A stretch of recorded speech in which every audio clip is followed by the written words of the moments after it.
Ah yes, the classic insta-cure for bad eyesight. Becoming a bad boy rebel.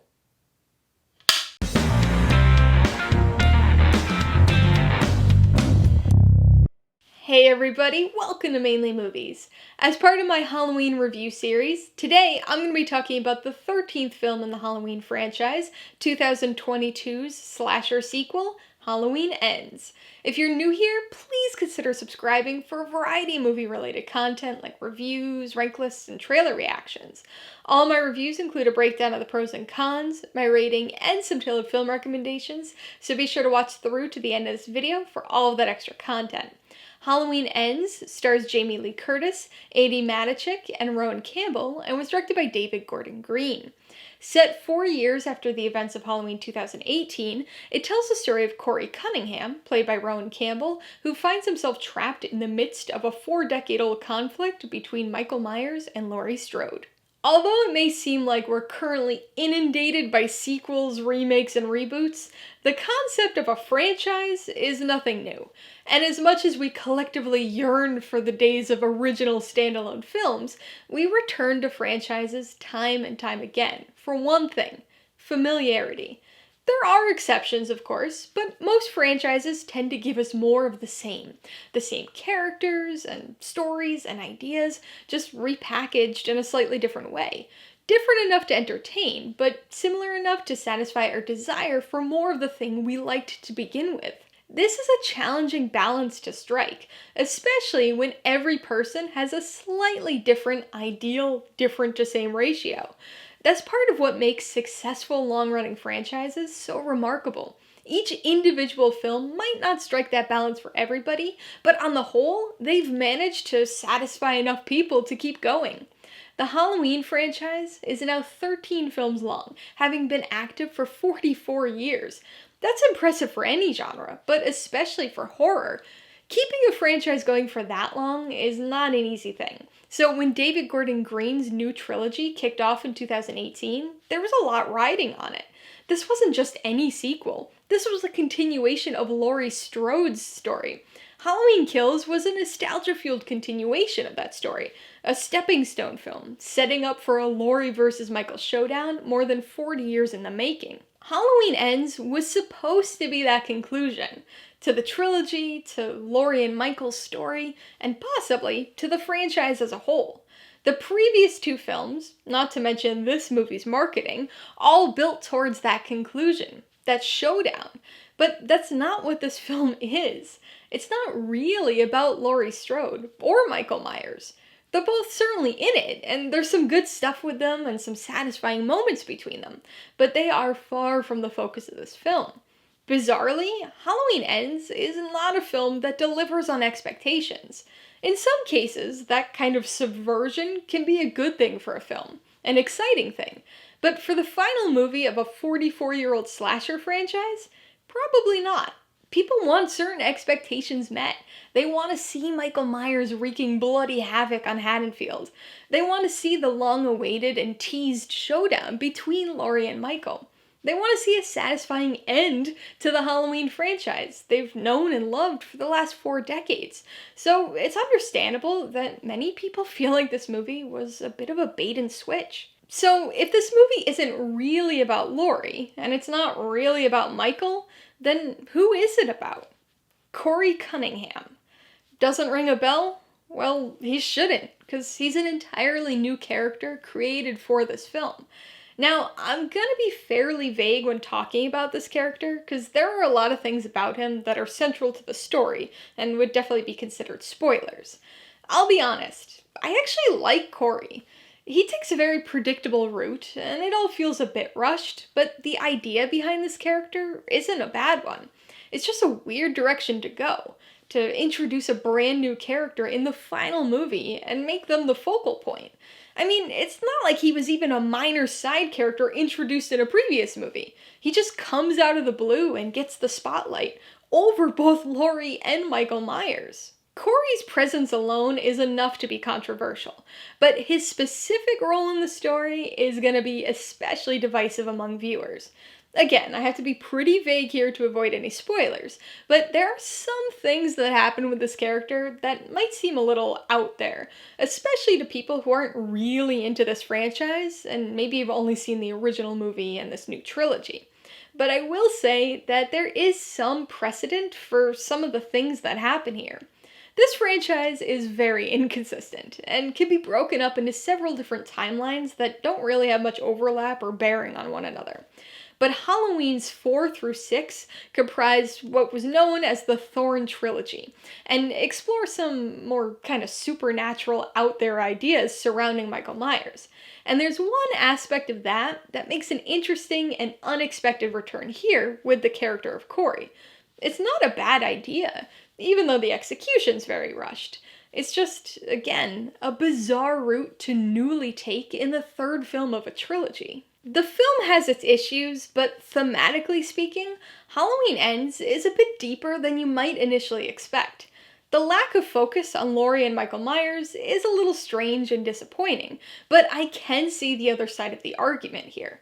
Sure, this trilogy has been a nostalgia-soaked return of Laurie versus Michael, but it's also been about Haddonfield, and largely about trauma. Individual, communal, and generational.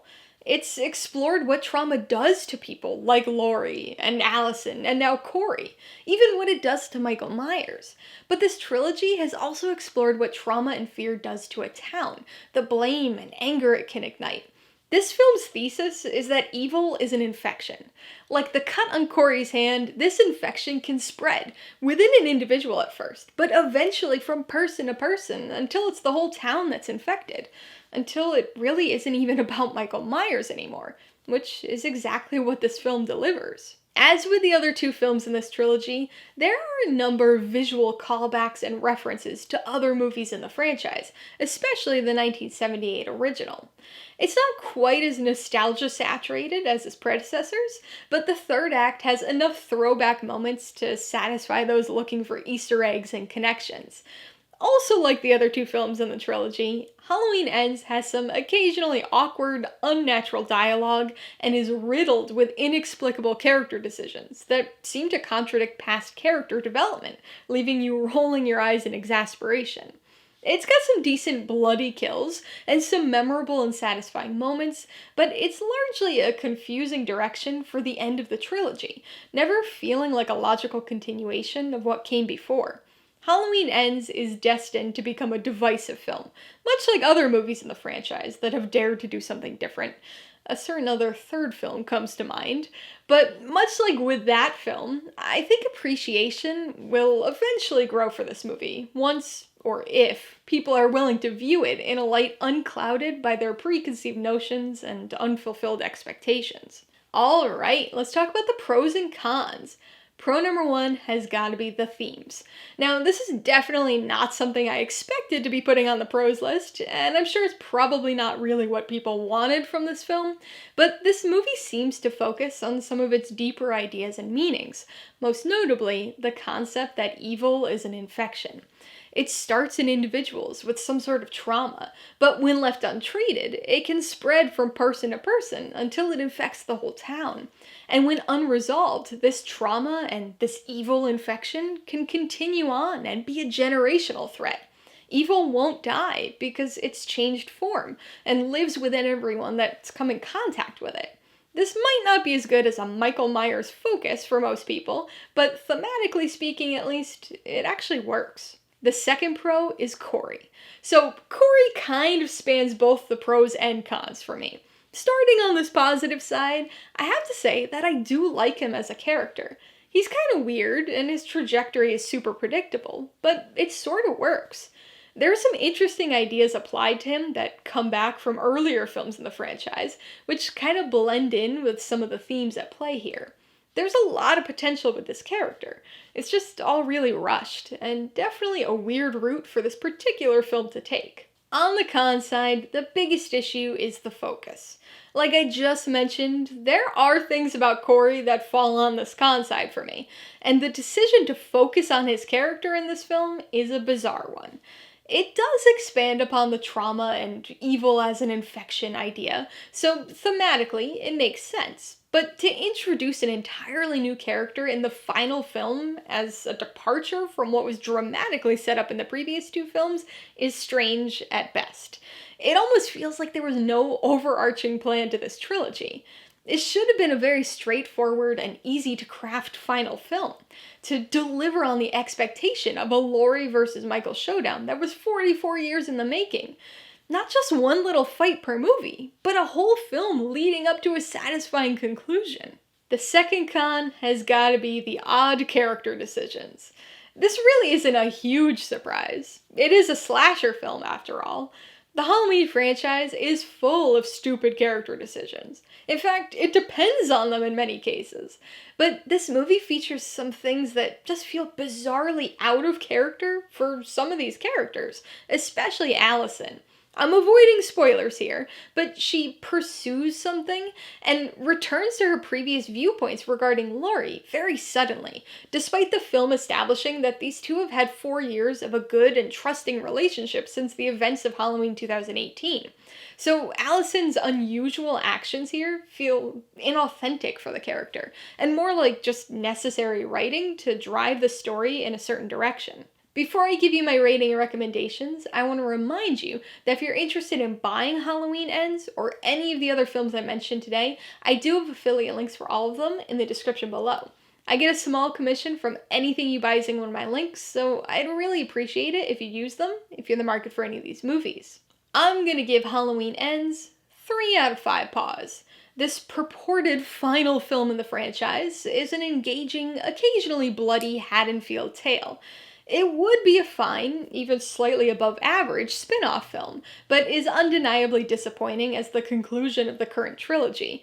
It explores some intriguing themes, but really needed to deliver on the Laurie versus Michael Myers showdown that had been teased since Halloween 2018. I would recommend Halloween Ends to Halloween fans who like it when the franchise does something a little bit different.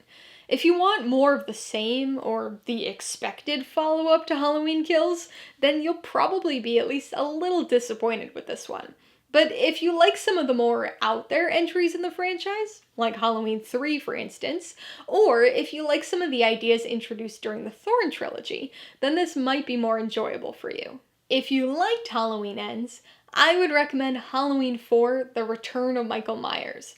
This was, obviously, the 4th film in the franchise, and was the first in the Thorn trilogy. It introduces some interesting ideas towards the end that seem to have some relevancy to this film's plot. Plus, it also delves into some similar concepts surrounding generational trauma as a result of Michael Myers. If you like the idea of the Halloween franchise doing something different, then you might want to check out Halloween 3: Season of the Witch. This is famously the only Halloween film not to feature Michael Myers, and was the first and only movie of an intended annual Halloween holiday-centric anthology film series. And if you want to venture outside of the Halloween franchise a bit, I would suggest you watch Christine. This is a John Carpenter-directed adaptation of Stephen King's novel of the same name about a killer car. That might sound pretty different from this film, but it does focus on a teenager's dark transformation, a teenager named Arnie Cunningham. Alright, a couple questions for you guys. Number 1, have you seen Halloween Ends? If so, what'd you think of it? And number 2, what's your favorite final movie in a franchise? Be sure to leave your answers in the comments below so we can get a discussion going. Alright, so if you got some enjoyment, insight, or information out of this review, I'd appreciate it if you'd hit that like button. And if you haven't done so already, please hit subscribe if you're at it to see more videos like this. Till next time, this has been Alyssa with Mainly Movies, the way life should be.